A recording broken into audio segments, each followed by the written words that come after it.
Hello, this is Dave with Watts America, also Watts Landing, Centerburg, Ohio. Today is 10 August 2023. Real quick update. We're going to zip through the thing real quick. Just wanted to let you know we got the tractor picked up on the 8th, Tuesday, up at Midwest Machinery in Medina. And here I am posing like a ham. And my buddy Johnny, who's provided the truck and trailer to get her home. And there's Loy, Midwest Tech. There's a little sign I made for them to use in promotional purposes. Nothing fancy, but something else they could use. There's the sign out front. That's on Medina Road, I should say, east of I-71. Easy to get to. Check them out. Here's some chain hooks I got for the front bucket. I believe these are on Amazon. It looks pretty obvious. They're not quite as orange looking as they are on that picture. I did get red. And today I got them mounted to the bucket. And this is tubular steel here. And it's A-frame. It's not square steel. So I had to go through 2 layers there to put the bottom plate on and so on. I was essentially drilling 8 holes to get those mounted. This is the original toolbox mount that comes with the tractor if you do not have a backhoe. It was left on there when I got the backhoe on it, so it was unused.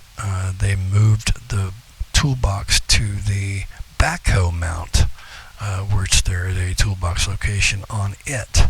So this plate was unused, and I thought, well, gee, it's pretty heavy, beefy steel. I've got an idea.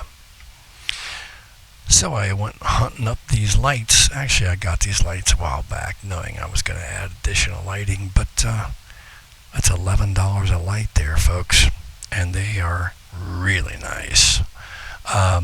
So check those out. There they are in real life without the mounts on them.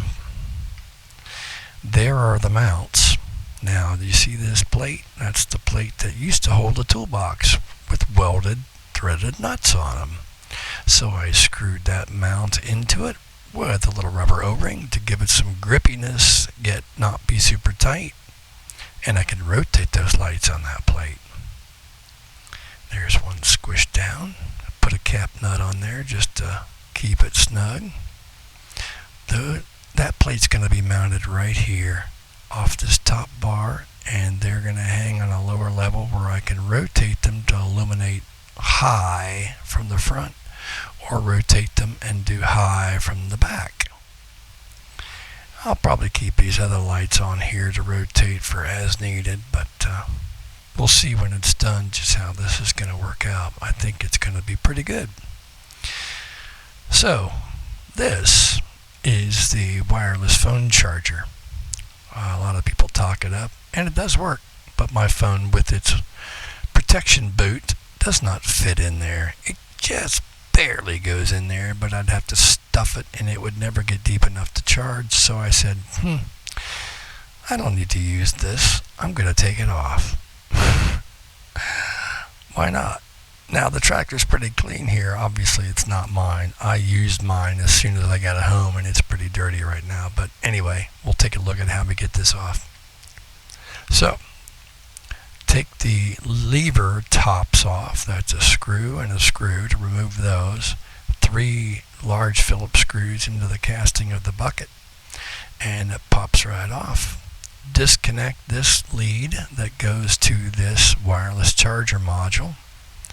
Unscrew 4 screws, and that releases that puppy out of there. Then I put the sub base back on and put a big rubber washer in there. You'll see that closer in a second. Just to plug it up a little bit, but still give it some drainage. This is a closer view of the bottom. These screws actually mounted the little module into this larger sub pan here. So I just put that back on. Then I needed a switch box. Well, these particular little lovely switches here I found on Temu have an LED fixture in the top. They are 20 amps DC rated, and they came with these cover caps, which I didn't even expect, with a metal plate on the bottom, spring loaded. This is in the on position. This is in the off position. Of course, when it's on, it'll be an LED glowing up there. So when you close it, it automatically turns that switch off. But this little gizmo box, I started looking for modules to mount these switches in, and I went downstairs to my electronic cesspool, where I don't throw anything away, you know. So this was actually a 4-port router, and I just took the boards out inside and kept the housing, and gave it a shoot of black paint, and boy, it's just perfect. You can see it's kind of fancy. Unfortunately, this side of it gets parked against the fender because, well, I'm going to make it serviceable. So there's a little closer look at the LED on there. So here it is mounted against the sidewall. Here's where the wireless charging module was. So I put a hex bolt on there so I could tighten it and keep it snug, and then put the cap on the outer side, which I haven't done yet because I haven't wired it. But here's your base cup holder. A screw goes in there, screw goes in here, and another one down front. This is your throttle. This is your PTO elevation control. So there it is mounted, but a nice nut in there. There's also a Teflon, I forgot the name of the nut. The tight plastic coated steel nut that's behind here, and lock washers to keep that puppy on there nice and tight. Of course, this panel is raised up a little bit here, so you'll see in the end, which it won't be in this video, when it's all wired up, how dressed out it looks. So, but you can see the switches nicely, and I'll be soldering up cabling into there. So obviously you got DC positive pass through, and then a ground here, just a chassis ground. So anyway, there's that. Another view of it. That module has magnets on it. Of course, it was a little router, like I said. I don't use it, but it's going to go doink over here, and nice and serviceable. So that's it for the little quick update. Here's once we got the tractor back, and then I started cleaning all this mess out here on the edge of the creek, and I got quite a bit done. And that's when Jim showed up to do the tiles in the field. So sidetracked a little bit, and then it rained. But anyway, another good luck charm happened is that I found out that Google Street View has been updated. And it was done in July, maybe 3 weeks ago. And so at least I had a cleaner front lawn than the last time Google Earth went through. Google Earth from Air is still the original, but I'm hoping to see that update soon. So at least you can see, you know, the property line going back over to there. And the new barn's going to be over here. And then the big giant 6,000 square feet of gardens will be here. And this is where we have our little temporary stand. If you drive by, you might find some goodies here to buy early.